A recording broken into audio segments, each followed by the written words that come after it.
ግን ክቡር ጠቅላይ ሚኒስትር እኔ እንደው በትህትና በአኮቴት ነው የማነሳው። ቤተክርስቲያን ሕጌ ይከበርልኝ፣ ቀኖኔ ይከበርልኝ፣ መብቴ ይከበርልኝ ብላ ስታነሳ ነው ወይ ይሄን የሚያነሱት እሳቸው? ይሄንን ብላችሁ የምታነሱ ከሆነ በሐሰትም ይሁን በሌላ መንገድ የምታነሱትን ሰዎች ይሄንን ምክንያት አድርጌ አስራችኋለሁ የማለት ስሜት ይመስላል። እንድምታው ይሄ ነው። መግደል አንችልም ግን እንሞታለን። ማሰር አንችልም ግን እንታሰራለን። ይሄ ምንም የማይቀር ነገር ነው። እኔ አንድ ቤተክርስቲያን አገልጋይ ነኝ። ቤተሰብ አለ፣ ልጆች አሉ። ግን ልጆቼም ቤተሰቤም ከሃይማኖቴ በታች እንጂ ከሃይማኖቴ በላይ አይደሉም። እኔ አንድ ነገር በሆን ነገ ይህን በመናገር ሊሆን ይችላል ወይም በሌሎች ምክንያቶች ነገ እኔ አንድ ነገር በሆን እግዚአብሔር ያሳድጋቸዋል። እንኳንስ ኦርቶዶክሳውያን እያሉ ብዬ ነው የማምነው።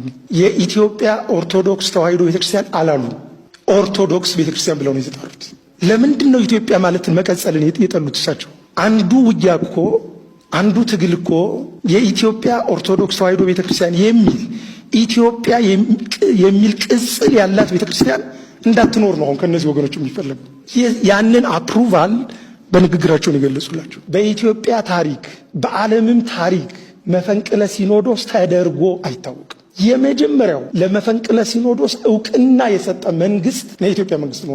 ሁለተኛ ንቀት። ከ60 ሚሊዮን በላይ ህዝብ የምትመራዋን ቤተክርስቲያን እንዴት አድርገው ነው የናቋት?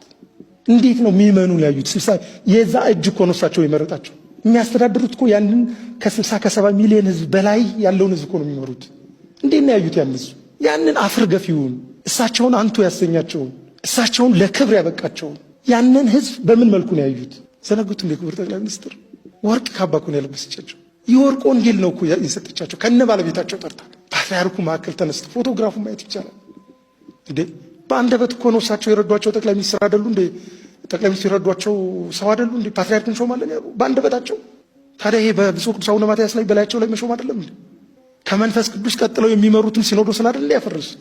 ይሄ ብፁዕ ቅዱስ አቡነ ማትያስን ማፍቀር ነው እንዴ? እኔ ብቻ ነኝ አዋቂ፣ ይህንን ነገር እናንተ አታውቁም አትተረጉሙትም ብሎ ማሰብ በዚህ ዘመን ከባድ ነው። ክቡር ጠቅላይ ሚኒስትር በልምድም በእውቀትም በመኖርም ከርሶ የላቁ አዋቂዎች እንዳሉ ይረዱ። እግዚአብሔር ግን ለምን እንደሆነ በማይታወቀው መልኩ እርስዎን ለጠቅላይ ሚኒስትርነት አብቅቶታል። ክቡር ጠቅላይ ሚኒስትር በሶ ሀሳብ ተነስተው የኢትዮጵያ ኦርቶዶክስ ተዋሕዶ ቤተክርስቲያን ለአምልኮ ይገባታል ወይም ለትምህርት ይገባታል ብለው የሰጡት መሬት አንዲት ካሬ መሬት ይኖራል? ኦኬ፣ እኔ እሳቸው መልሼ ልጠይቅ። ለነዚህ አብያተ ክርስቲያናት ካርታ ባይሰጡ ኖሮ ሊያፈርሷቸው ነበር እንዴ? ምን ሊያደርጓቸው ፈልገው ነበር? ቅድስት ሥላሴ ምን ሊያደርጉት ነው? ቅድስት ሥላሴ የእሳቸው ባለስልጣኖች ሲያርፉ የሚቀበሩበት እኮ ቦታ ነው። እንዴት አዩት? ያንን ያው አሁን ግልጽ ሆኖ መጥቷል። እንዲሁ ዝም ብሎ ትንቢት ተናጋሪ ነኝ ብሎ የኢትዮጵያ ቤተክርስቲያንን የሚሳደብ እንደምትከፈል አስቀድሞ የተናገረ ልክ አሁን እሳቸው አፕሩቭ ያደርጉለትን ማለት ነው። አሁን እሳቸው አፕሩቭ አደረጉለት። ለእኔ የተረዳሁት ለዛም ሰውዬ እኔ ነኝ የነገርኩት አይነት ነገር ነው ያለው። ክቡር ጠቅላይ ሚኒስትር አብይ አህመድ ግን በየጊዜው ነው የሚሉን። በቃ እኮ እግዚአብሔር ማይምረህ ዋት ያውቀዋል። አስታርቂያቸዋለሁ፣ ህንፃ መልሽላቸዋለሁ በየጊዜው ነው የሚሉን። እሺ ምን እንሆን? ዝም በሉ ነው? ምንድን ነው ታዲያ? አልገባኝም። እሳቸው እኮ ናቸው በቤተ ክርስቲያን ላይ ማዕት ያመጡ። በየትኛው የስርዓት ዘመን ነው? በኮሚኒዝም ጊዜ እኮ እንደዚህ ያልሆነ